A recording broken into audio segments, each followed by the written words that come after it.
Muy buenas tardes, tengan todos ustedes, amigos y hermanos que nos están acompañando en este sábado de tarde.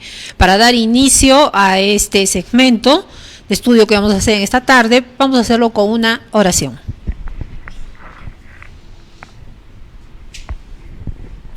Padre nuestro que estás en los cielos, santificado sea tu nombre. Gracias, Señor, te damos porque aún tú nos prestas la vida para poder llevar a cabo la obra que tú has encomendado a tu pueblo. Te pedimos, Señor, la presencia de tu Santo Espíritu. En el nombre de Jesús, amén.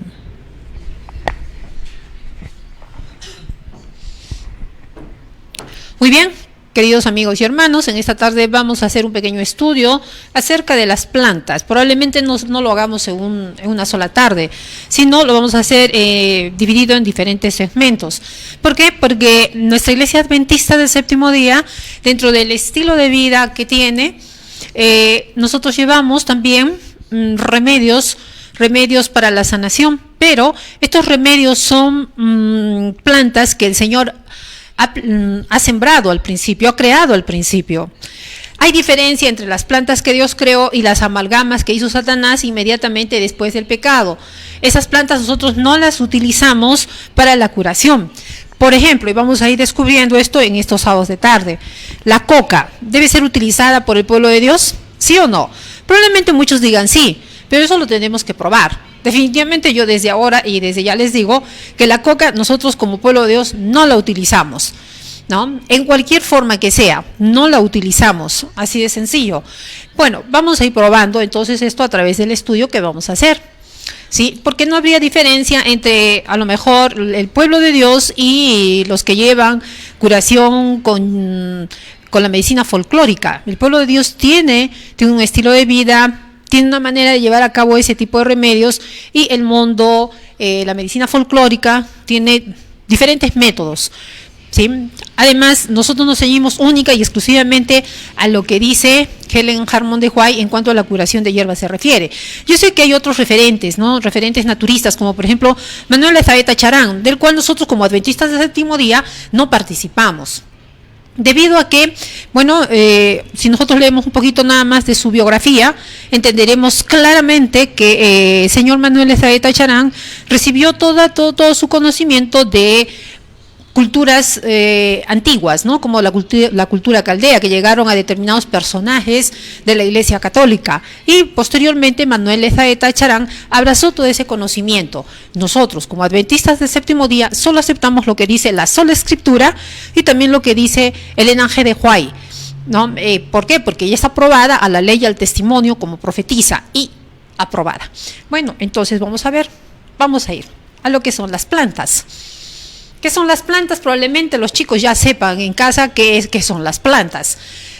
Vamos a iniciar siempre a mi estilo, ¿no? Como adventista del Séptimo Día que soy, tengo claro de que tenemos una misión y una visión que cumplir, y que todo esto está resumido en San Mateo capítulo 28, versículos 18 hasta el 20, que a la letra reza así: y Jesús se acercó y les habló diciendo: toda potestad me es dada en el cielo y en la tierra. Por tanto, id y haced discípulos a todas las naciones, bautizándolos en el nombre del Padre y del Hijo y del Espíritu Santo, enseñándoles que guarden todas las cosas que os he mandado. Y aquí yo estoy con vosotros todos los días hasta el fin del mundo. Amén. Tenemos entonces una misión y una visión que cumplir. Tenemos un mensaje, el mensaje también de la Reforma Pro Salud, por sobre todo el mensaje del tercer ángel, y su brazo derecho, que es la Reforma Pro Salud. Y especialmente en estos días, ¿no?, que se habla tanto acerca del COVID-19 y el estudio que hemos venido haciendo acerca de las enfermedades. Ahora, ¿cómo le vamos a dar solución a esas enfermedades? Tenemos un remedio, ¿sí? Y ese remedio lo vamos a encontrar también a partir de la ley y los testimonios. Y lo vamos a tener que publicar, lo vamos a tener que difundir, porque es parte de nuestra misión y parte de nuestra visión. Declaración Universal de los Derechos Humanos. Hasta que lo aprendamos de memoria. Artículo 18.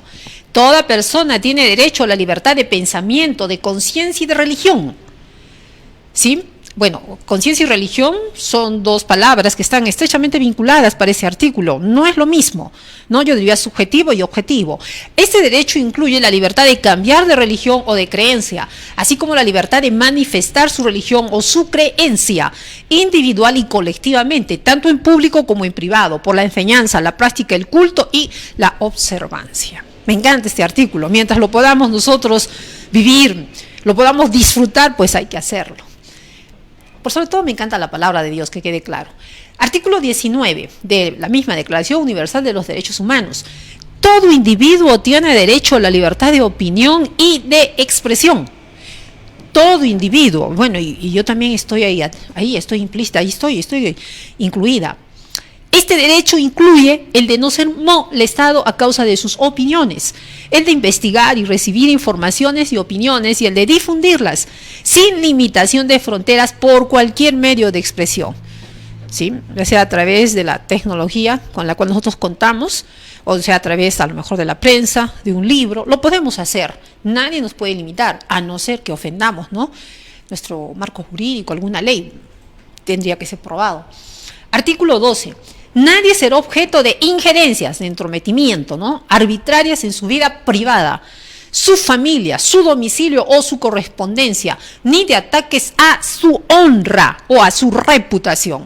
Toda persona tiene derecho a la protección de la ley contra tales injerencias y ataques. Y claro, si de alguna manera nosotros somos ofendidos, o se da a lo mejor pues por ahí versiones inexactas de nuestra persona, también tenemos una protección en nuestro marco jurídico, la Constitución Política del Perú 1993, artículo 2, inciso 7, ¿sí? Pero por sobre todo para nosotros cuenta lo que dice la palabra de Dios, ¿sí? Bueno, entonces, dicho esto, vamos a nuestro estudio. ¿Qué son las plantas? Son parte de los seres vivos, ¿sí? Porque tienen las mismas características, las mismas propiedades. Por ejemplo, los seres vivos nacen, crecen, se reproducen y mueren. Las plantas nacen, crecen, se reproducen y mueren. Hay ciertas características que no vamos a encontrar en las plantas, como por ejemplo los animales. Los animales se pueden desplazar, las plantas no, están fijas en el suelo. Los animales buscan por sí mismos los alimentos. En el caso de las plantas, Dios ya desde el principio dispuso cuál sería su forma de alimentación. Vamos a irlo descubriendo, entonces, en el pequeño estudio que vamos a hacer durante esta tarde. Dice el libro de Génesis, capítulo 1, versículos 11 al 13.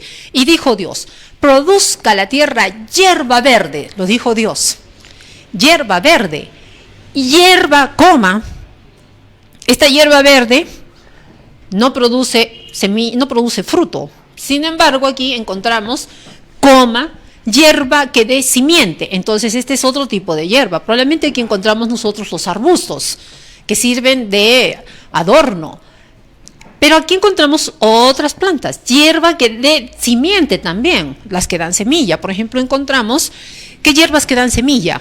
Encontramos por ejemplo el trigo que da semilla, a lo mejor granos andinos como la quinoa, la kiwicha.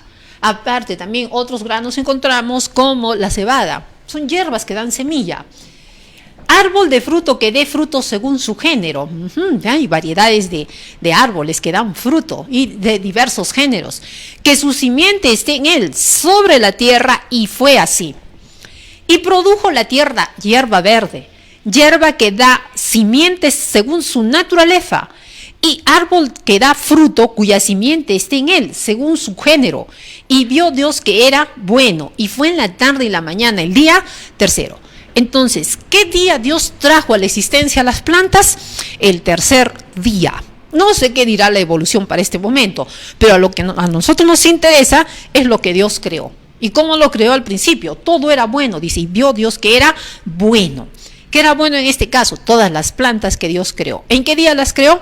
En el tercer día. Todavía no había sol. Al día siguiente, el cuarto día, recién creó Dios el sol, la luna y las estrellas. Entonces recién entran en el proceso de fotosíntesis. En ese tercer día, estas plantas solamente estaban expeliendo monóxido de carbono. Todo estaba oscuro. Durante la oscuridad, durante la noche, sabemos que las plantas expelen monóxido de carbono. Pero al día cuarto recién pasarían por el proceso de la fotosíntesis. ¡Qué maravilla! Mire, sigamos viendo. Pero algo ocurrió, ¿no? Nosotros nos preguntamos, por ejemplo, hay plantas que encontramos en la tierra. Muchos dirán, si todas las plantas Dios creó en el tercer día, entonces todas las plantas las debemos utilizar para la sanación o tratamiento de algunas enfermedades. Pero nosotros vamos viendo y estudiando a las plantas y encontramos que hay plantas que tienen ciertas propiedades que pueden llegar literalmente a matar a un consumidor. ¿Esas plantas fueron creadas por Dios? ¿Y de dónde aparecieron? ¿De dónde aparecieron? ¿Cuándo aparecieron? Ya con ustedes hemos visto que durante casi estos 2 últimos meses próximos, hemos estudiado acerca del origen de las enfermedades. Cuando Dios creó la tierra, la creó, no sabemos exactamente el día, ¿no? Exactamente, pero cuando Dios adornó la tierra hace 6,000 años, vemos que la dejó totalmente hermosa. Hermosa esa tierra, era perfecta. No había enfermedad, no habían plantas ponzoñosas, no habían plantas venenosas. Sin embargo, inmediatamente después del pecado, nosotros vemos que todo el ecosistema, todo el sistema climatológico cambió. ¿Y todo por qué? Por el pecado de Adán. Un solo pecado varió hasta nuestro ecosistema. La naturaleza, toda varió. En ese momento a las rosas le salieron espinas, crecieron los cactus, si bien en algunos casos estos nos pueden servir de alguna manera, pero al principio no fue así. Entonces, después del pecado, ya nosotros vamos viendo que aparecen ¿qué? Plantas ponzoñosas. ¿Y por qué aparecieron? Porque Satanás inmediatamente también hizo sus amalgamas. No olvidemos que nosotros como pueblo de Dios, los adventistas del séptimo día, estamos firmemente seguros de lo que está escrito en la palabra, en la sola escritura. Y en el libro de Ezequiel, capítulo 28, versículos 3 y 4, encontramos que se habla claramente acerca de Lucifer. ¿Qué se dice de él? Que él es muy sabio, él es más sabio que Daniel, le dice Jehová. O sea, él tiene su sabiduría. Cuando Satanás fue echado del cielo, no se le quitó su sabiduría, no se le quitó ese poder que él tenía como querubín. Lo único que hizo el Señor es ponerlo en prisiones de oscuridad, pero él sigue siendo poderoso. Mucho más poderoso es Dios. De él se dice que también tiene los laboratorios de la naturaleza en sus manos. Él puede manipular hasta el clima. En el libro de Job, capítulo 1, encontramos claramente cómo es que Satanás, llegado un momento, él puede operar a través de la naturaleza y causar estragos, ¿sí? En todo estrago que veamos en la naturaleza no viene de Dios, a no ser que Dios lo permita, porque el elemento humano deja de cumplir las leyes que él manda, ¿sí? Pero bueno, entonces, estas plantas ponzoñosas, ¿cuándo aparecieron? Inmediatamente después del pecado. Y es que después del pecado ahora todo es relativo. Existe el bien y el mal, lo bueno y lo malo, ¿sí? Entonces, después del pecado vemos que aparecen ciertas hierbas ponzoñosas. Esas hierbas ponzoñosas o venenosas no las debemos de utilizar. ¿Por qué? Porque vamos a ver que en el libro Mensajes Selectos, en el tomo 2, claramente Helen Harmon de White aconseja al pueblo adventista del séptimo día a utilizar, sí, ciertas hierbas, pero las hierbas que Dios creó, no las que son amalgamas o mezclas que hizo Satanás después del pecado. Vamos a ver algunos ejemplos de plantas y hierbas ponzoñosas.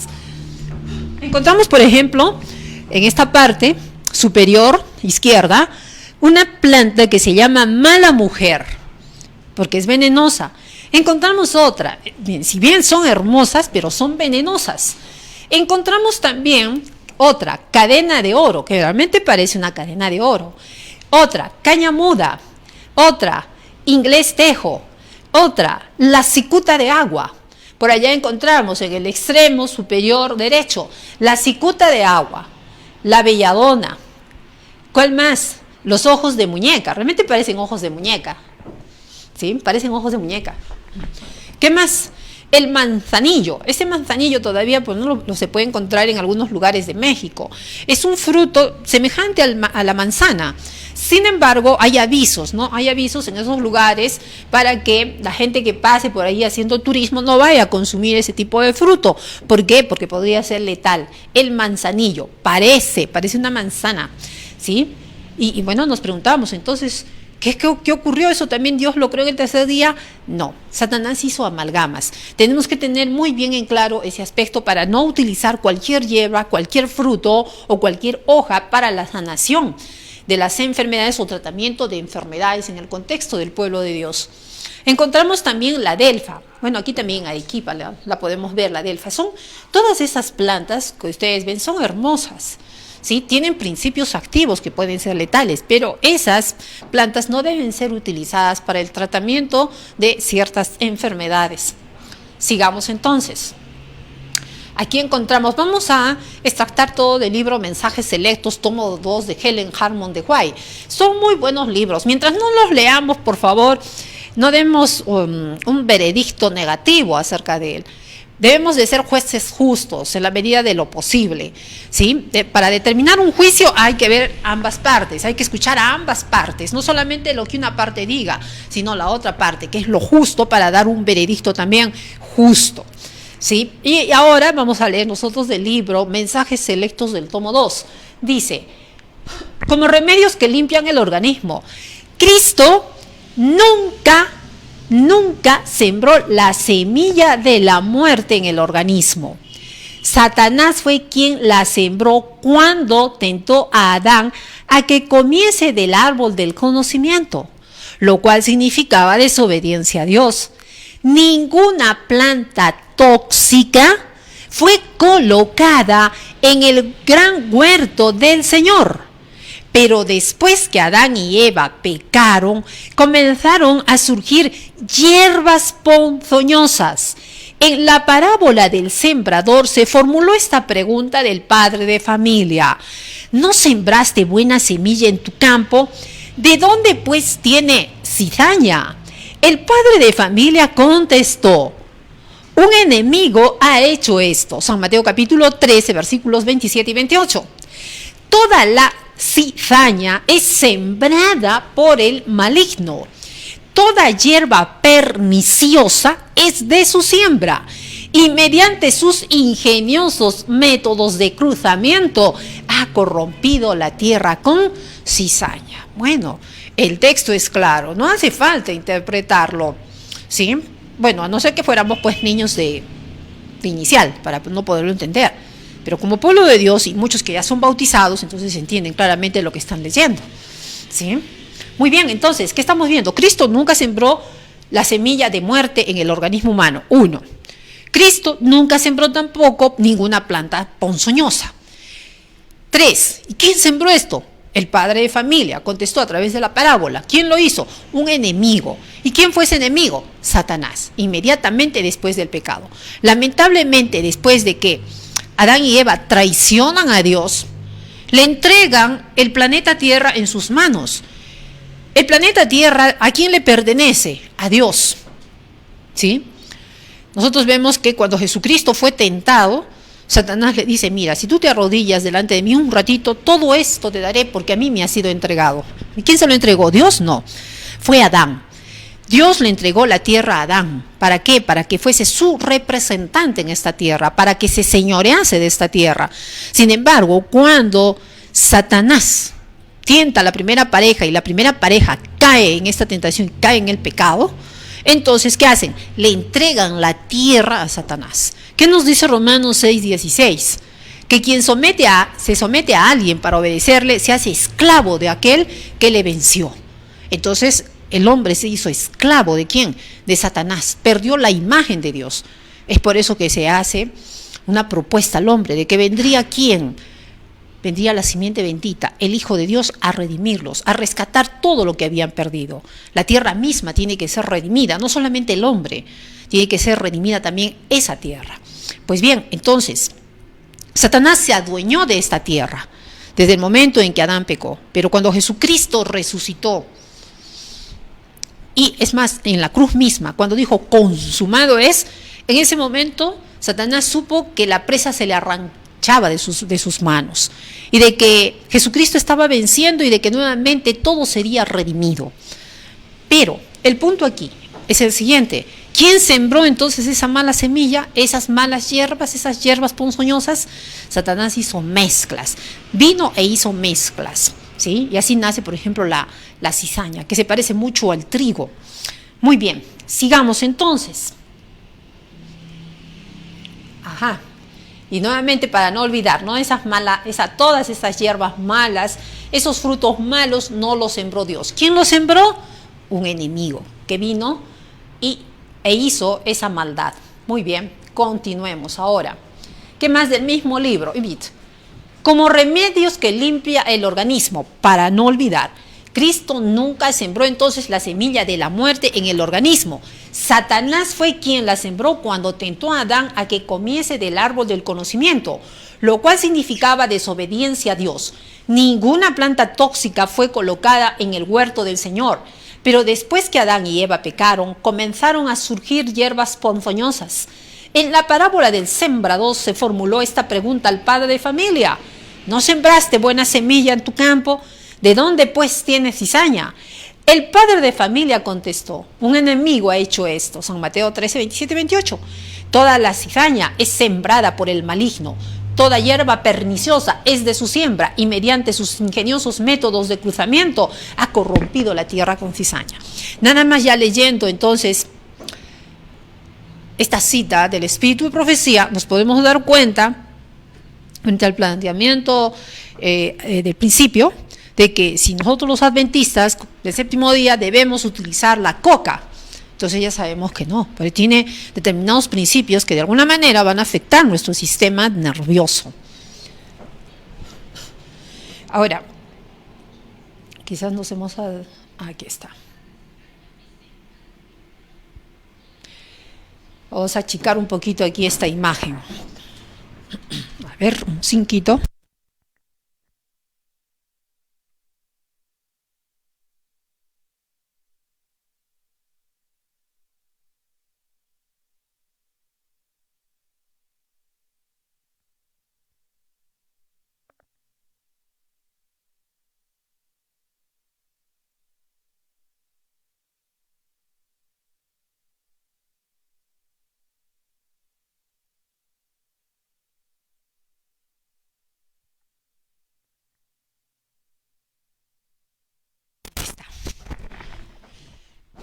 Paciencia.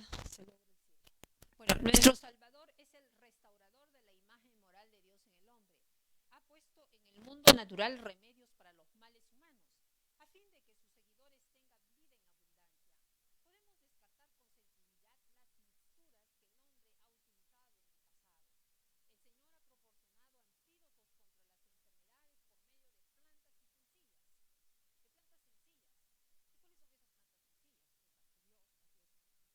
en el pasado. El Señor ha proporcionado antídotos contra las enfermedades por medio de plantas sencillas. ¿De plantas sencillas? ¿Y cuáles son esas plantas sencillas? Podemos utilizar.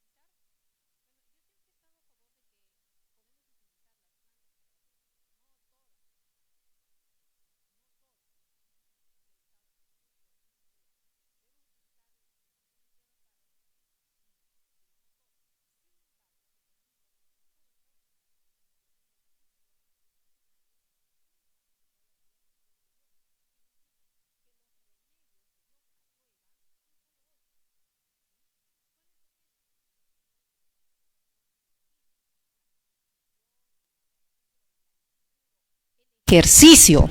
Ahí se está oyendo. Muy bien, no sé desde qué hora no se oyó. Desde ese momento. Bueno, entonces volveremos a rebobinar, vamos a repetir lo que hemos dicho. Muy bien, entonces como adventistas del séptimo día, y quien les habla, como adventista también, estoy segura de que Dios nos dice de que hay que utilizar ciertas hierbas para la sanación o tratamiento de algunas enfermedades. Claro que sí. Con lo que sí no estamos de acuerdo, y no estoy de acuerdo, es con todas las hierbas que puede utilizarse para la medicina folclórica. No vaya a ser que por ahí nos digan que somos espiritistas o brujos o algo parecido. No, solamente utilizamos lo que Dios manda. Sin embargo, Dios también para su pueblo, a la iglesia adventista del séptimo día, a través de Helen Harmo de White les habla y nos dice de que tenemos remedios racionales. Encontramos el capítulo Consejos sobre el régimen alimenticio. Son 8 remedios racionales. ¿Cuáles son esos 8 remedios racionales, preventivos y curativos? Encontramos por sobre todo la confianza en Dios. Luego el ejercicio, el agua pura, el descanso, el sol, una dieta adecuada, la temperancia, la templanza. Son 8 remedios que Dios ha dado, ha dispuesto en la naturaleza para que nosotros podamos curarnos. Estos remedios requieren de mucha paciencia y tiempo, pero muchas veces el ser humano es impaciente. Y hoy por la mañana también mencionábamos de que Dios lo que desea de sus hijos y del mundo en general es hacer 2 milagros con ellos, no solo uno. El primer milagro que Dios quiere hacer con nosotros es que volvamos a guardar las leyes naturales y en consecuencia podamos obtener la salud. Muy bien, entonces, leyendo esta cita, nos dice: el Señor ha proporcionado antídotos contra las enfermedades por medio de las plantas sencillas. Y estos pueden utilizarse por fe y sin abdicar por ello de la fe. Porque al utilizar las bendiciones provistas por Dios para nuestro beneficio, estamos colaborando con Él. Podemos emplear el agua, el sol y las hierbas que Él ha hecho crecer a fin de curar las enfermedades producidas por indiscreción o accidente. A lo mejor por indiscreción porque no hemos guardado las leyes naturales o accidente, sin querer adquirimos alguna enfermedad. No manifestamos una falta de fe cuando pedimos a Dios que bendiga sus remedios. No es falta de fe, porque Dios dispuso en la naturaleza ese tipo de plantas para que podamos nuevamente recuperar nuestra salud. Sigamos entonces. Seguimos en el mismo libro, Mensajes Selectos, tomo 2, página 333. Ahora, los que convierten la ingestión de drogas en una práctica pecan contra su inteligencia y ponen en peligro toda su vida futura. Hay hierbas que son inofensivas, cuyo uso ayudará a superar muchas dificultades aparentemente serias. Pero si todos se preocupasen de tener un conocimiento aceptable de sus necesidades corporales, la enfermedad sería rara en vez de ser tan común. Todos nosotros, los adventistas del séptimo día y todos en general, deberíamos de conocer nuestra anatomía, fisiología e higiene, pero también tenemos que conocer las propiedades de las plantas para aplicar a determinados males, a determinadas enfermedades. ¿Sí? Todos. ¿Qué más? La enfermedad sería entonces rara en vez de ser tan común. Una onza de prevención vale más que una libra de cura. ¿Dónde encontramos todo esto? Mensajes Selectos, tomo 2, página 333. ¿Qué son las drogas? Bueno, droga se le puede decir hasta un antibiótico, porque lo encontramos en una farmacia, pero vamos al concepto en sí mismo. Es toda sustancia que introducida en un ser vivo por cualquier vía, esnifada, oral o tragada, fumada, inyectada o inhalada, es capaz de modificar una o más funciones del organismo relacionadas con su conducta, comportamiento, juicio, percepción o estado de ánimo. Eso es lo que son las drogas, ¿sí? Bueno, aquí tenemos bastante, vamos a pasar por aquí. En otro momento ya veremos en detalle lo que son cada una de las drogas, pero vamos aquí. Ahora, la pregunta es, en casos urgentes, ¿deberíamos llamar a un médico mundano debido a que los médicos del hospital están tan ocupados que no disponen de tiempo para dedicar a los pacientes, para dedicarse a los pacientes de afuera?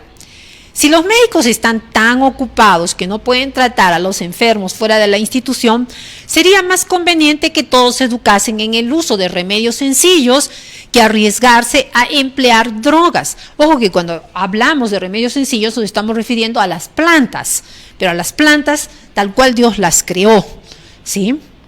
Bueno, en la medida de lo posible, porque han pasado casi 6.000 años y en estos 6.000 años se han ido perdiendo también muchas propiedades de las plantas, sin perder de vista de que no debemos utilizar plantas ponzoñosas.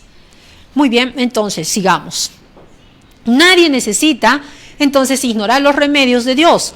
¿Cuáles son? Los fomentos con agua caliente y compresas de agua caliente y fría. Es importante familiarizarse con el beneficio de una dieta en caso de enfermedad. Todos deberían saber por sí mismos qué hacer para que cuando se presente alguna enfermedad podamos aplicarnos el remedio que más conveniente pueda ser para nosotros. Sigamos aquí. Muy bien. Aquí nos hemos adelantado también. A ver, se nos ha crecido la imagen. Vamos a arreglarla en un cinquito.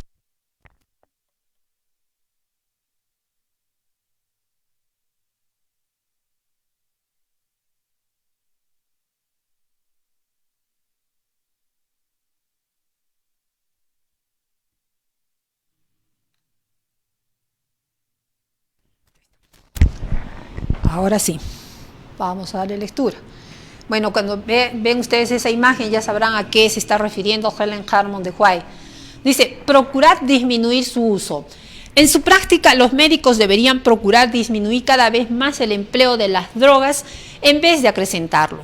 Cuando la doctora A acudió al Instituto para la Salud, dejó de lado sus conocimientos y sus prácticas de la higiene y administró las pequeñas dosis homeopáticas para casi cada enfermedad. Esto iba en contra de las instrucciones que Dios había dado. De este modo, nuestro pueblo, que había sido enseñado a evitar las drogas en casi todas sus formas, estaba recibiendo una educación diferente, ¿sí? Bueno, esto se lo escribió a un médico destacado de la obra institucional. Si ustedes se dan cuenta, dirán, pero ¿cómo? La medicina homeopática no está considerada dentro de las drogas. Sin embargo, Helen Harmon de White coloca en la misma línea a la medicina homeopática y a las drogas. Definitivamente, la homeopatía no debería de ser utilizada en ninguna institución del pueblo de Dios, en ninguna clínica, en ningún hospital que sea del pueblo de Dios, porque de igual manera está sembrando la semilla de la enfermedad en ínfimas cantidades, pero lo está haciendo. No nos olvidemos que al principio, cuando Dios creó al hombre, no sembró la semilla de la enfermedad bajo ninguna forma. Mayormente todo este tipo de conocimientos de terapias como la homeopatía están vinculados con otro tipo de terapias que pertenecen a la New Age, ¿sí? Pero no aceptan todo ese tipo de curaciones porque sencillamente también aceptan lo que es el yin yang, ¿sí? Ese pescadito, ¿no? Que tiene sus dos ojitos, un ojito blanco en el pescadito negro y viceversa. ¿Qué significa eso? Que hasta el infinito todos los seres vivos, básicamente los seres humanos, tienen algo de bueno y de malo, claro, desde que entró el pecado. Pero cuando Jesucristo vino a esta tierra, ¿qué dijo? Viene el príncipe de este mundo, mas él nada tiene en mí, nada absolutamente. Dios no tiene nada de malo en él, nada absolutamente, es puro, es perfecto. Desde que el hombre pecó, bueno, el hombre sí, pero el Señor, Dios a través de su palabra, puede arrancar todo eso de lo malo. Ahora, para la curación de las enfermedades, el pueblo de Dios no puede darse el lujo de utilizar determinadas terapias. Debe tener mucha dedicación, mucha investigación para curar las enfermedades y no desviarse ni a derecha ni a izquierda del mandato expreso que Dios dio también para la sanación de las enfermedades. Entonces, cuando quien esté operando con determinado tratamiento a un paciente y pide en oración que le sea devuelta la salud de ese paciente, Dios oirá, porque de otra manera Dios no lo va a hacer. Solamente Dios oye a los que guardan sus mandamientos, no a los que se apartan de su ley. Sigamos. Ahora veamos el mundo vegetal. Hemos visto como una pequeña introducción de algunas citas del espíritu de profecía, lo que debemos de tener presente. Ahora vamos a ver un poco más acerca del mundo vegetal, acerca de las plantas. Vamos a ver. ¿Qué encontramos? La parte mínima de la planta, la célula vegetal. La célula vegetal es la unidad básica, anatómica, fisiológica y de origen de un organismo vegetal. Se caracteriza por poseer pared celular. Aquí la encontramos. Una pared celular, plastidios y una membrana citoplasmática, donde encontramos todos estos organelos. La célula vegetal tiene una forma rígida, ¿sí? Rígida, debido a la pared celular y los cloroplastos, que son importantes porque a través de ellos se produce la fotosíntesis, ya que llevan en su interior un pigmento verde llamado clorofila, básicamente por la presencia de los cloroplastos, ¿sí? Aquí encontramos nosotros la estructura de esa célula vegetal a diferencia de la célula animal.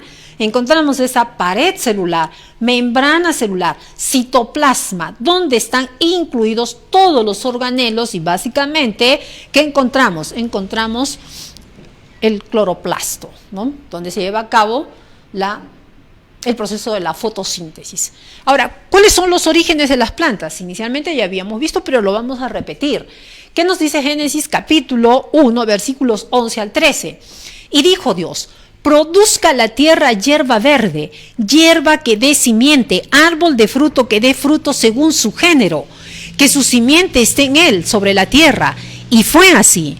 Y produjo la tierra hierba verde, hierba que da simiente según su naturaleza, y árbol que da fruto, cuya simiente está en él, según su género. Y vio Dios que era bueno, y fue la tarde y la mañana, el día tercero. Bueno, nosotros creemos esto, ¿no?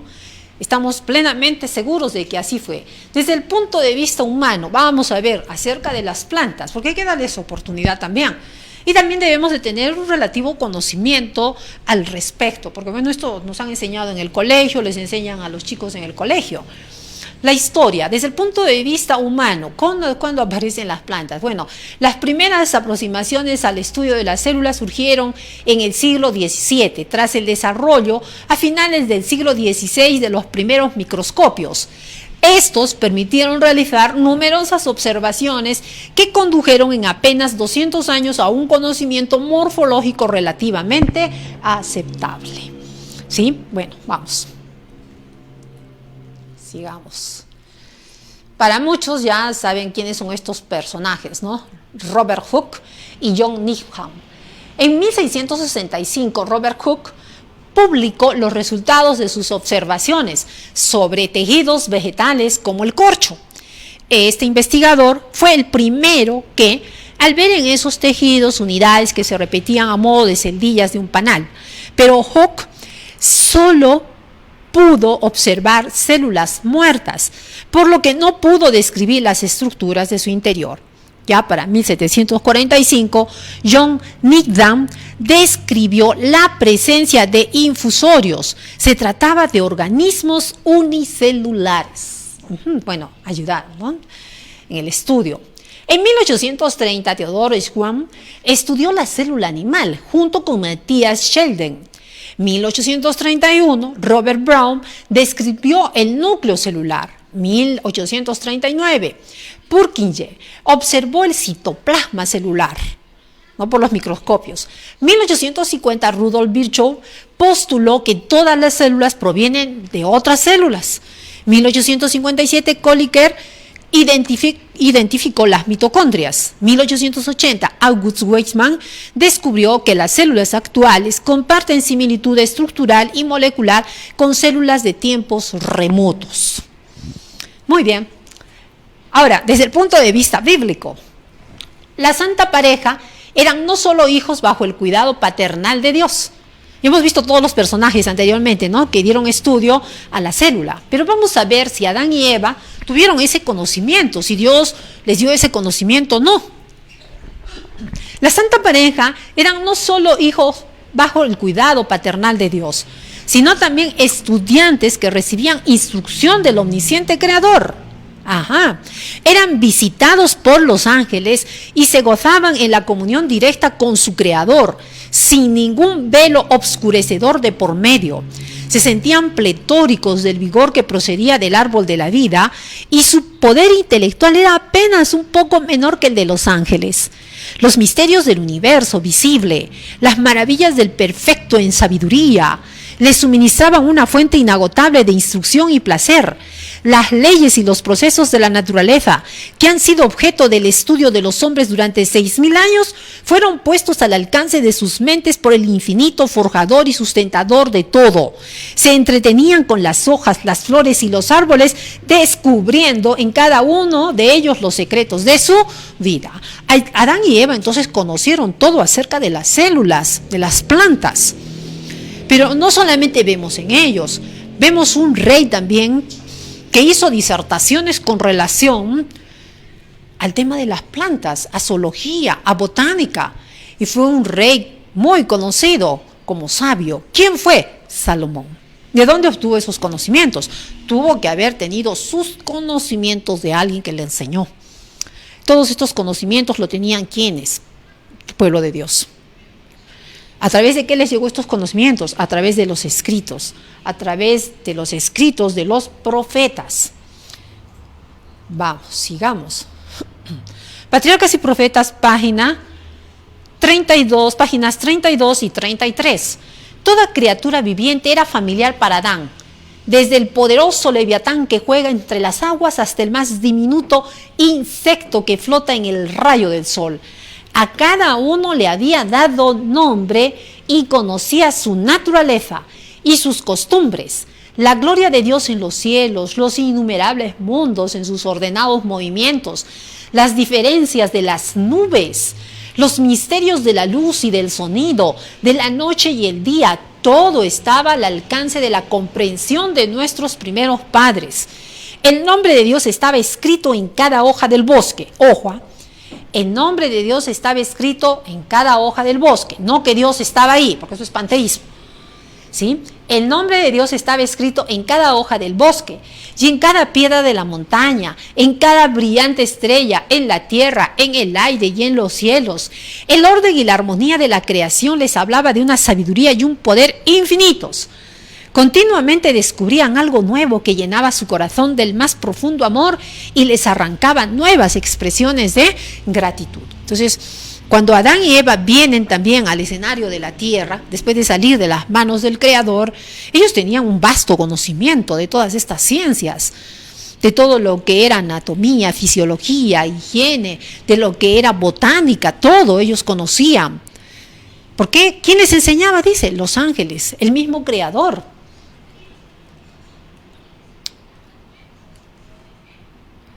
Características de la célula vegetal, vamos a ver. Las células vegetales presentan una pared celular, celulósica, rígida, que evita cambios de forma y posición. Bueno, muchos de ustedes dirán, pero ya yo conozco esto. Claro, me parece muy bien, amén por ustedes, felicitaciones. Pero como nosotros vamos a emplear las plantas como remedio para curación, es necesario que afiancemos nuestros conocimientos para poder dar de una manera efectiva ese remedio y no vaya a tener consecuencias que nada agradables. Entonces, por eso es necesario conocer la naturaleza de las plantas y estamos yendo desde los orígenes. Característica de la célula vegetal. Entonces, las células vegetales presentan una pared celular, celulósica, rígida, que evita cambios de forma y posición, como ya hemos visto. Ahora activemos nuestra memoria. ¿Qué hemos visto? Yo les había mostrado la estructura de la planta, la estructura de la célula vegetal. ¿Cuál era la estructura? Una pared celular, una membrana celular, un citoplasma y un núcleo. ¿Dónde encontramos todos los organelos? En el citoplasma. Pues ahora estamos hablando de eso. Las células vegetales presentan una pared celular celulósica, rígida, que evita cambios de forma y posición. Ya podrán ir recordando e imaginando de qué estamos hablando. Contienen plastidios, estructuras rodeadas por una membrana que sintetizan y almacenan alimentos. Los más comunes son los cloroplastos. Poseen también vacuolas, las plantas, que tienen la función de la célula vegetal, la función de transportar y almacenar nutrientes, agua y productos de desecho. Las células vegetales complejas carecen de ciertos organelos como los centriolos y los lisosomas, ¿no? Ciertas plantas complejas que a medida que vayamos estudiando vamos a irlas descubriendo. ¿Cuáles son esas plantas? Bueno, ¿por qué tenemos que conocer todo esto también? Porque cuando nos encontremos probablemente con alguien que practica la medicina folclórica, nos dirá, pues todo vale. Si te tienes que curar, todo vale, cualquier cosa. No, el pragmatismo dentro de la iglesia adventista no cuenta, porque eso es parte también de la nueva era, son ideas de la nueva era. La nueva era suena muy bonito, ¿no? New Age, parece nuevo, todos sus conocimientos, pero en realidad solamente es un sincretismo de ideologías de diferentes religiones y creencias, ¿sí? Y que bueno, dice, si a ti te hizo bien y es bueno, que entre, no hay problema. Eso se llama pragmatismo, cuidado. Dios es muy celoso para con su pueblo y de las cosas que Dios ha dado para su pueblo. La estructura de la célula vegetal. Entonces, conocer la estructura vegetal es fundamental para saberla emplear debidamente en los diversos tratamientos. Vamos, la pared celular. ¿Qué es la pared celular? Vamos a ver. Ahí vamos a ir viendo con sus conceptos.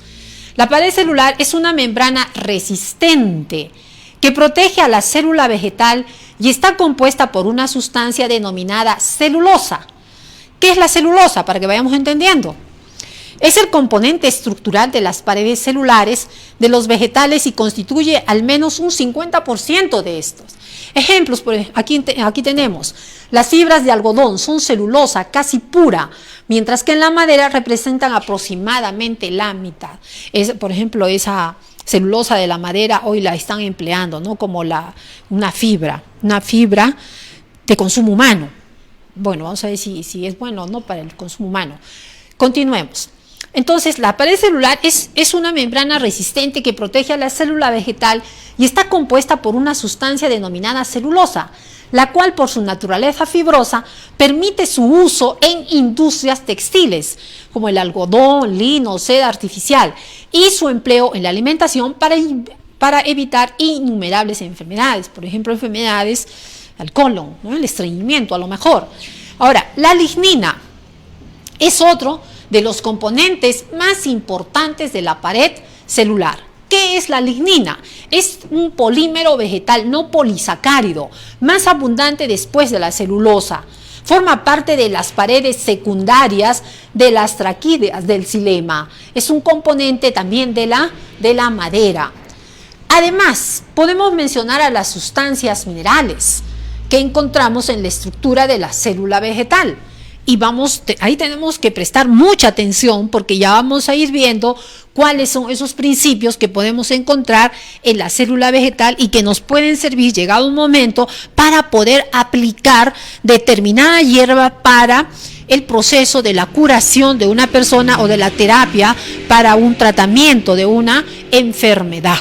Tenemos que saber qué plantas contienen determinados principios activos y en qué otras plantas podemos encontrar principios activos similares y que no debemos de utilizar. Bueno, vamos. Entonces, además podemos mencionar a las sustancias minerales que encontramos en esa estructura de la célula vegetal, de la pared celular. Encontramos en la pared celular el sílice, oxalato y carbonato de calcio, diversos compuestos orgánicos como taninos, resinas, sustancias grasas y otras. Luego vamos a continuar. La membrana plasmática. Vamos a ver un poco más acerca de la membrana plasmática.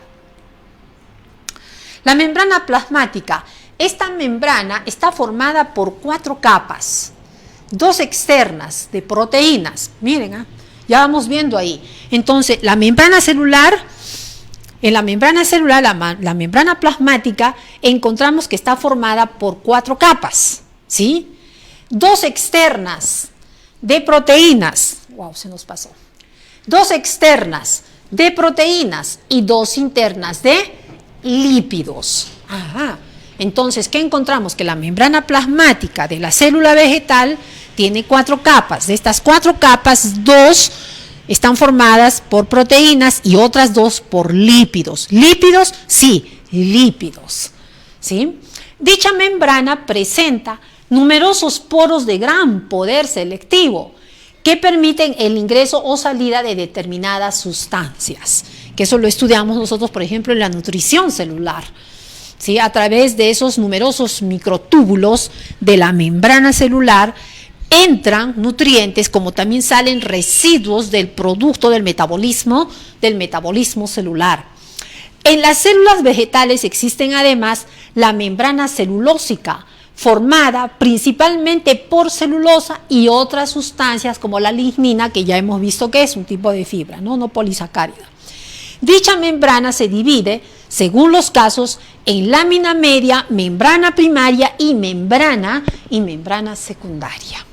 Bueno, ya estamos viendo un poco más acerca de la estructura vegetal, entonces, de la célula. Vemos que esta estructura que contiene 4 capas, ¿sí? 2 de proteínas y 2 de ¿qué? 2 de lípidos. Entonces, que cuando alguien ya les diga, ay, pero las plantas no contienen proteína, ¿cómo? Vamos a decir, estudiando la célula vegetal, encontramos que la membrana plasmática a su vez contiene 4 capas, 2 de proteína y 2 de lípido. Muy bien, continuemos. Porque tenemos que llegar a las diversas plantas, con todos sus principios activos, ¿sí? Entonces, aquí vamos. Además, podemos mencionar a las sustancias minerales, como el sílice, oxalato y carbonato de calcio, diversos compuestos orgánicos como taninos, resinas, sustancias grasas, esencias y, ¿qué más encontramos? Y ácidos, así como pigmentos cristalinos. De allí el gran valor de consumir productos integrales, no refinados, porque encontramos determinadas sales, determinados minerales que son muy buenos también para mantenernos saludables. Pero, por ejemplo, los vegetales que nosotros consumimos deben de ser consumidos integrales, debido a que en su membrana encontramos nosotros determinados minerales. Y en la membrana también, cuando ésta no ha sido refinada, encontramos también proteínas y encontramos lípidos. De ahí su importancia. ¿Qué más encontramos? Se incide mayormente en la pared celular, sin despreciar el protoplasma, por ser esta la despreciada por muchos en la alimentación. ¿Sí? Encontramos nosotros en la estructura de la célula vegetal. Pared celular, membrana celular, citoplasma. ¿Y dónde encontramos el protoplasma? Bueno, inmediatamente después de la membrana encontramos nosotros una capa muy fina llamada también protoplasma. Sigamos, vamos a verlo más adelante. Ahí está. Para no olvidarnos, vamos a describir y recordar esta célula vegetal. Encontramos esta pared, la pared celular, que está cubierta de celulosa, ¿sí? Que es una sustancia que da rigidez y sostén a la célula vegetal. ¿Qué más encontramos? Encontramos toda esta parte que es la membrana, ¿no? La membrana celular. Primero pared celular, luego la membrana celular, luego el citoplasma, donde están sumergidos todos los organelos. ¿Qué organelos encontramos? Por ejemplo, los cloroplastos, que son organelos de color verde debido a que contienen un pigmento verde llamado clorofila. ¿Qué más encontramos? Bueno, la membrana que hemos visto, ¿no? ¿Qué más encontramos? Los lisosomas, que son bolsitas que sirven para digerir o destruir determinadas sustancias. ¿Qué más encontramos? Las mitocondrias, que son organelos alargados donde se realiza la respiración celular. Luego encontramos el aparato de Golgi, que es un conjunto de sacos apilados, ¿no? Unos encima de otros que intervienen en la producción de sustancias útiles. Luego encontramos la vacuola, es una bolsa grande donde se almacena agua y productos de secreción y de desechos en la vacuola. En la célula vegetal encontramos una vacuola, pero en la célula animal encontramos vacuolas.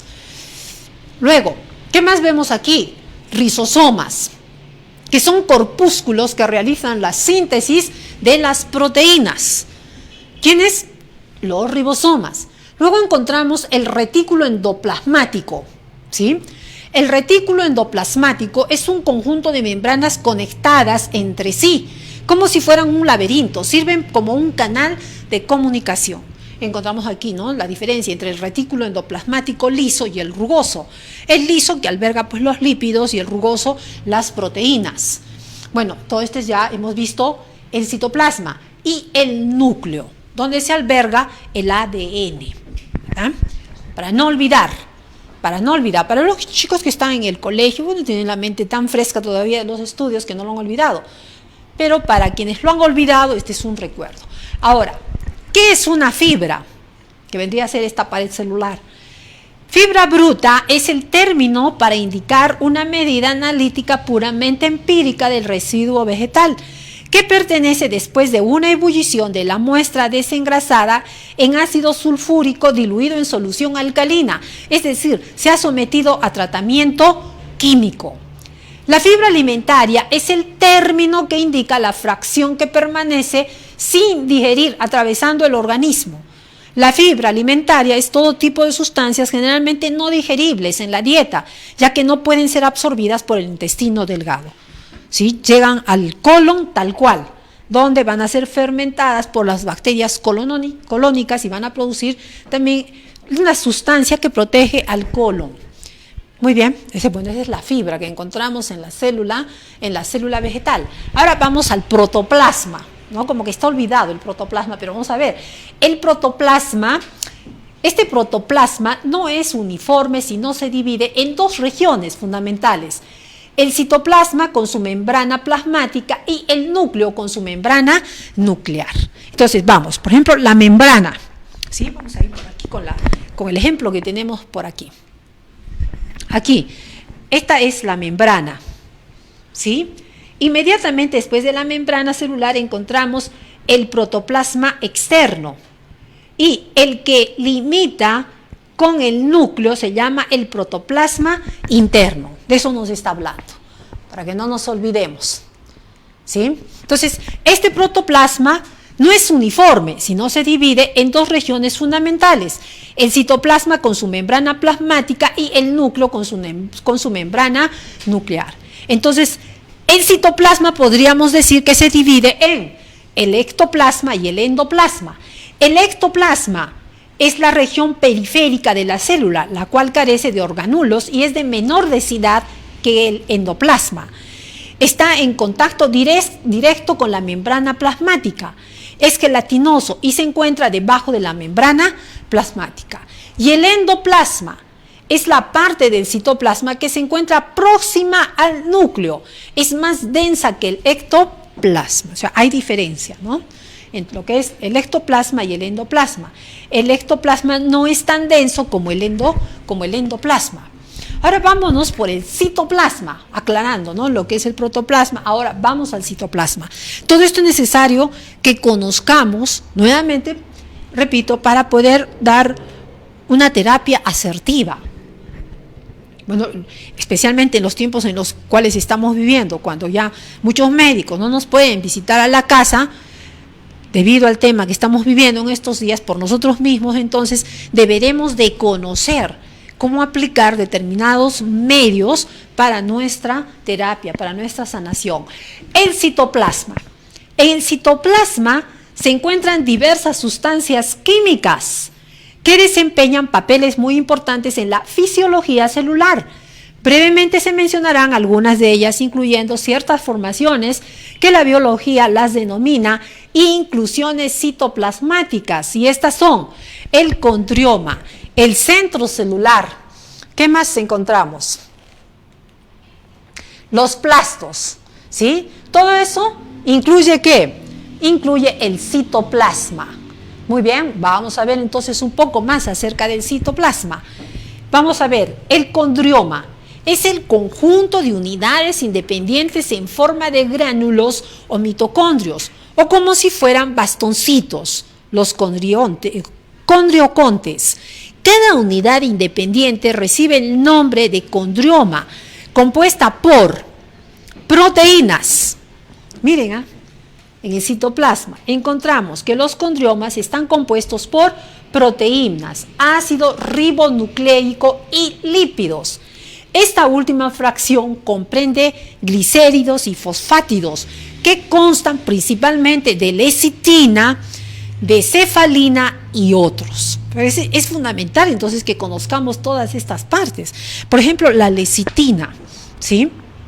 La lecitina también cumple un papel importante en nuestra dieta, ¿sí? Esa lecitina la debemos de formar también en nuestro organismo a partir del consumo de determinados alimentos. La lecitina nos ayudaría grandemente a proteger también nuestra membrana celular, y especialmente en tiempos de COVID, ¿sí? Esta lecitina es una poderosa pared que no permitiría que entre ese virus que causa el COVID, SARS-CoV. B. Centro celular. Se encuentra en algunos vegetales inferiores. El conjunto de estas formaciones son visibles en los procesos de reproducción de la célula durante el estado interfásico. Los plastos son denominados también plastidios, los que tienen diferentes pigmentos según los que toman las siguientes determinaciones, ¿sí? Por ejemplo, los cloroplastos, por la clorofila, son de color verde, Se encuentran principalmente en las hojas, pero también en otras partes verdes del vegetal. ¿Sí? Vemos nosotros una hoja, vemos a lo mejor, tiene verdes, debido a la presencia de los cloroplastos. Los cromoplastos poseen un color característico, amarillo, anaranjado, pigmentos que pertenecen al grupo de los carotenoides, la xantófila y carotina. Los cromoplastos también se encuentran preferentemente en los pétalos de las flores y en los frutos. Los oleoplastos, estos son corpúsculos relacionados probablemente con la formación de las grasas.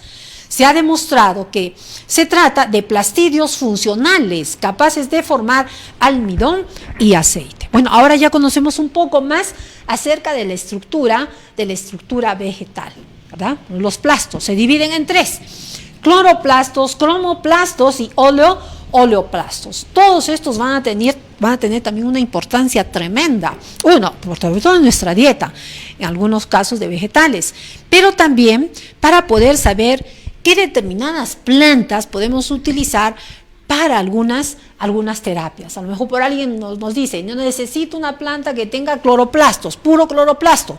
Vamos a ver qué plantas son esas. O plantas que tengan la presencia de cromoplastos. Vamos a ver qué plantas son esas.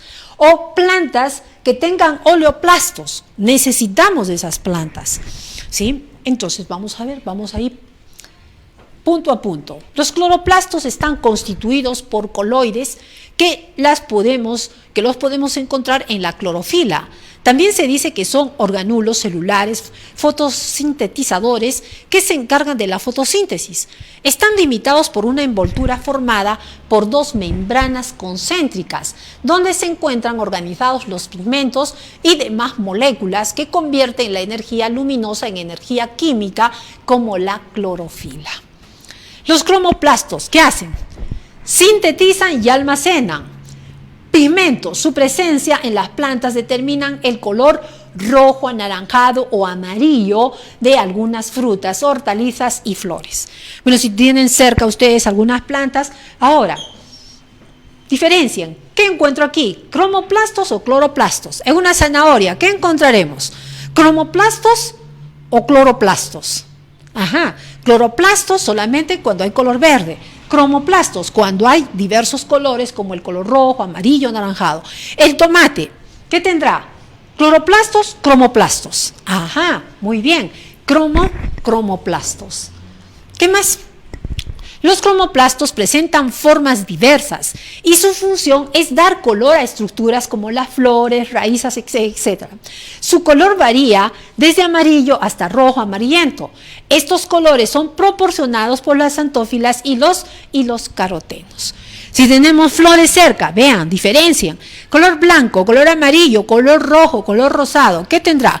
Cloroplastos, cromoplastos. El cáliz, ¿qué tendrá? Cromoplastos, cromoplastos. Entonces vamos diferenciando. Vayamos aplicando a nuestra vida diaria para no olvidar todos estos conocimientos. Y llegado un momento, acercarnos a lo mejor a una huerta, a un jardín o a nuestras macetas, poder diferenciar los principios que podemos encontrar o la estructura de la célula vegetal que podemos encontrar en esas plantas. Muy bien. Las inclusiones vacuolares también. Las vacuolas, ya hemos visto, ¿no? Una vacuola. ¿Qué almacenaba la vacuola? Ya hemos visto, ¿no? ¿Qué almacenaba? Residuos del producto del metabolismo celular y otras sustancias. Las inclusiones vacuolares. Las vacuolas son cavidades llenas de un líquido llamado jugo celular, con diversas sustancias en disolución como azúcares, ¿sí? Que se presentan en forma de glucosa como en la uva, fructosa en la mayoría de los frutos y de sacarosa en la remolacha de azúcar, por ejemplo. Los ácidos en forma de ácido cítrico en los limones, naranjas, de ácido oxálico en las acederas, de ácido málico en las manzanas y peras, de ácido tánico contenido en las frutas verdes y cortezas de los árboles. Ya estamos conociendo un poco más. El jugo celular dentro y fuera de las vacuolas contiene además de lo mencionado aceites esenciales, aceites y esencias que proporcionan el olor característico a muchas plantas. Entonces, cuando veamos esos colores, cuando sintamos esas sensaciones, es gracias a ¿qué? A la presencia de esas inclusiones vacuolares. Cuando sintamos esas deliciosas fragancias en las plantas, es gracias a ¿qué? A esas inclusiones vacuolares. Muy bien, entonces, básicamente aceites y esencias que proporcionan el olor característico a muchas plantas. Ahora, las antocianinas, que proporcionan la pigmentación violeta, azul, negra, rosada, etcétera, a ciertos órganos vegetales como raíz de remolacha, piel de uvas negras, cáscara de maíz negro, etcétera. En el caso de las legumbres, las células desecadas muestran sustancias albuminoideas precedentes de la desecación de las vacuolas. Por ejemplo, ¿ustedes han visto el frijol negro? El frijol rosado. ¿Es gracias a qué? A que esas vacuolas se han secado, ¿verdad? Todos esos colores variados es gracias a esas inclusiones vacuolares. Entonces ya conocemos un poco más acerca de esas plantas. ¿Qué es la fructosa? Ojo, no vayamos a confundir con esa fructosa que ya ha sido industrializada y que encontramos en los ingredientes de todos los productos que se llaman chatarra, ya sean bebidas chatarras o comida chatarra. La fructosa que encontramos en las plantas vegetales, como una fruta, por ejemplo, en la manzana, por ejemplo, encontramos la fructosa, es totalmente diferente a esa fructosa que encontramos en un jugo de caja procesado. Es diferente, ¿sí? Esa fructosa puede causar daño a nuestras membranas, esa fructosa que viene ya procesada. Pero la fructosa que encontramos en las frutas no. Por eso es importante que conozcamos todo esto. La fructosa es un dulce blanco sin olor cristalino sólido y es el azúcar más soluble en el agua. La fructosa se encuentra en la miel a partir de fuentes vegetales como en el fruto, flores, bayas y en la mayoría de las hortalizas de raíz. En las plantas la fructosa puede estar presente como monosacárido o como un componente molecular de la sacarosa, de rápida digestión también, pero como va acompañada con vitaminas, esta fructosa cuando viene de los vegetales o de las frutas, no es dañina esta fructosa. ¿Cuándo viene a ser dañina? Cuando la consumimos a partir de lo que ha sido ya industrializado. La fructosa entonces con frecuencia se deriva de la caña de azúcar, remolacha, azucarera, maíz, y hay 3 variedades principales. La fructosa cristalina son monosacáridos. El jarabe de maíz de alta fructosa es una mezcla de glucosa y fructosa como monosacáridos. Sacarosa es un compuesto con una molécula de glucosa unida covalentemente a una molécula de fructosa. Cerca de 240.000 toneladas de fructosa cristalina se producen anualmente. Bueno, ventajas de la fructosa. La fructosa, al tratarse de un carbohidrato, constituye una importante fuente de energía para el cuerpo. La fructosa no aumenta la glucosa de la sangre cuando viene de manera integral en los alimentos.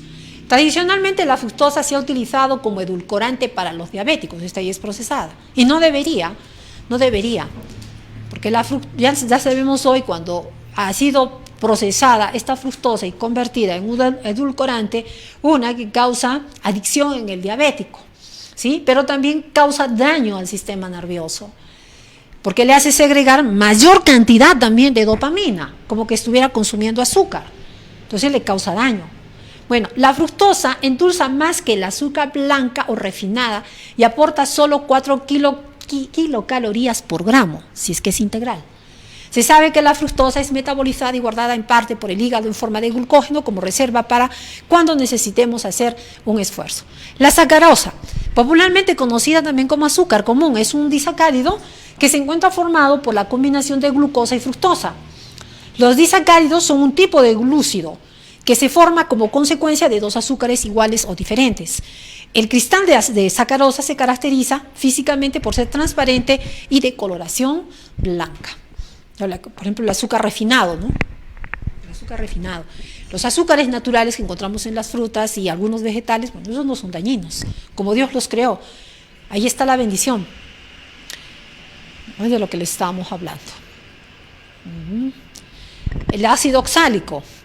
Su nombre deriva del género de plantas Oxalis, por su presencia natural en ellas. De hecho, sus sales fueron identificadas en las azaderas por el químico y botánico holandés Herman Boerhaave en 1745, siendo aislado por el químico alemán Wegeler en 1776. Posteriormente, se encontró también en una amplia gama de otros vegetales, incluyendo algunos consumidos como alimento como el ruibarbo o las espinacas. Este ácido oxálico también tiene muy buenas aplicaciones para la curación y tratamiento de algunas enfermedades, ¿sí? Por ejemplo, en estas hojas, como el ruibarbo o las espinacas, encontramos el famoso ácido oxálico. Ese ácido oxálico ayuda a disminuir el colesterol, ayuda en procesos tempranos de formación a lo mejor de arenilla, también a eliminar la arenilla de los riñones o de la vesícula o del hígado. Entonces es muy bueno, pero para tener esos resultados buenos necesitamos consumir estas hojas sin aceites vegetales ni otros aliños como el limón. Estas hojas deben de ser consumidas solas y teniendo en cuenta también la salud del paciente. No vaya a tener otras enfermedades que vayan a ser ruinosas por el consumo de las espinacas o el ruibarbo. Por eso tiene que conocerse muy bien el estado de salud de ese paciente. Muy bien. El ácido málico es un compuesto químico. El ácido málico que encontramos, no nos olvidemos, estamos viendo todo esto porque son inclusiones vacuolares, ¿sí? El ácido málico que, por ejemplo, lo encontramos en las manzanas, en las peras, es un compuesto químico o su forma ionizada. El malato es uno de los ácidos más abundantes de la naturaleza y es fácilmente metabolizable por los microorganismos. El ácido málico fue aislado de la sidra por primera vez en el año 1785 por el químico alemán Carl Wilhelm Scheele, encargándose de describirlo completamente. Contendió entre manzanas y peras. Muy bien, qué interesante, ¿no? Hoy conocemos también mucho más con relación a este ácido málico. También cumple muy buenas funciones en nuestro organismo. En su momento vamos a ver más ampliamente. El ácido tánico se trata de un ácido compuesto, como hemos visto también es una inclusión vacuolar. El ácido tánico se trata de un ácido compuesto de glucosa y ácidos fenólicos, cuya fórmula exacta es de 76 carbonos, 52 de átomos de hidrógeno y 46 de oxígeno. Este compuesto, que se puede elaborar artificialmente en la antigüedad, se extraía de la naturaleza acumulado en las cortezas y raíces de frutos y plantas y pueden detectarse también en sus hojas, aunque en menor proporción. También tiene su aplicación, así como lo mencionaba anteriormente, pero ya entraremos ahí más en detalle. Las inclusiones vacuolares, entonces. Las vacuolas son cavidades llenas de un líquido llamado jugo celular, con diversas sustancias en disolución, como azúcares, fructosa, sacarosa. Dentro de los ácidos podemos encontrar el ácido cítrico, ácido oxálico, ácido málico y ácido tánico. De los azúcares, ¿qué podríamos mencionar de las inclusiones vacuolares? Que se presentan en forma de glucosa en la uva, la fructosa en la mayoría de los frutos, la sacarosa en la remolacha de azúcar y caña de azúcar. La presencia de las inclusiones vacuolares ácidas, el ácido cítrico, ¿lo encontramos dónde? En limones y naranjas. También lo encontramos en una plantita llamada citrus, que huele delicioso y que también tiene excelentes aplicaciones, que lo debemos de tener siempre en casa, en nuestra huerta. Huele muy bien, es muy agradable. Si ustedes están estresados, van e inhalan ese olor, es riquísimo. Y es algo que no es una mezcla que Satanás hizo al principio, no, es algo que Dios creó, el citrus. El ácido oxálico lo encontramos, por ejemplo, en las acederas. Lo encontramos también en otras plantas, como cuáles, ¿se acuerdan? El ruibarbo y las espinacas. El ácido málico lo encontramos en las manzanas y en las peras. El ácido tánico está contenido en las frutas verdes y cortezas de los árboles. Estas inclusiones vacuolares también tienen muy buenas aplicaciones en determinados tratamientos terápicos para contrarrestar algunas enfermedades, que en su momento vamos a ver. No se olviden de que nosotros todo lo que vamos estudiando va a ser transversal, desde lo que hemos estudiado del origen de las enfermedades hasta lo que estamos estudiando acerca de las plantas. El jugo celular. El jugo celular, dentro y fuera de las vacuolas, contienen, además de lo mencionado, aceites, no nos olvidemos, ¿sí? Recuerden esa célula. ¿Dónde encuentro yo el jugo celular? ¿Dónde? Ya, está inmerso. ¿Dónde? Ese jugo celular, inmerso en la célula. En ese jugo celular, dentro y fuera de las vacuolas, contienen, además de lo que ya hemos mencionado, que hemos mencionado anteriormente, la presencia de azúcares y la presencia de ácidos. Encontramos también aceites y esencias, ¿sí? De esos aceites que se utilizan, diversos aceites, hoy lo utilizan también para la industria cosmetológica. Mucho mejor sería utilizarlo directamente para aprovechar esas excelentes propiedades que encontramos en la célula vegetal. Y esencias que proporcionan el olor característico a muchas plantas. Bueno, casi todas las plantas tienen un olor característico, casi todas, ¿no? Algunas no. Bueno, también encontramos las antocianinas, que proporcionan la pigmentación violeta, azul, negra, roja, etc. a ciertos órganos vegetales, como raíz de remolacha, piel de uvas negras, cáscara de maíz negro, etc. Y aquí encontramos, por ejemplo, menestras, ¿no? Las menestras. En el caso de las legumbres, las células desecadas muestran sustancias albuminoides presentes de la desecación de las vacuolas. Bien, hasta aquí nosotros podemos decir bendito y glorificado sea Dios por todo este conocimiento que nos da. Hay mucho más que aprender y en la próxima reunión que tengamos y que aprendamos con relación a las plantas, vamos a dar mucha más gloria a Dios, porque hay mucho más que tenemos que aprender. Hasta aquí tenemos una tarea. Repasen todo lo que hemos visto, desde el origen de las plantas hasta este último tema. ¿Qué hemos visto? Hemos visto las inclusiones vacuolares. Y vamos a dar gloria a Dios. Repasen sus libros, bajen de internet. Yo sé que, los chicos son muy curiosos para entrar en todo este tema de internet y comenzar a navegar en temas buenos. Sería bueno en presencia de los padres, para que también los padres aprovechen de este conocimiento y los chicos no se desvíen para otro lado. Y así toda la familia pueda dar gloria a Dios. Hay mucho más que vamos a aprender. ¿Sí? Mucho más con relación a este tema, y tenemos que correr porque tenemos que dar remedios que Dios dispuso en la naturaleza a partir de estas plantas, sin olvidar de que hay plantas buenas y hay plantas malas. Las plantas buenas es las que debemos de buscar, son las que debemos de buscar para dar curación, y las plantas malas debemos de desechar, porque estas en algún momento van a tener un efecto negativo sobre nuestro sistema nervioso y nuestro sistema en general. Muchas gracias por su atención. Tengan todos ya una feliz semana, y antes de despedirnos vamos a orar.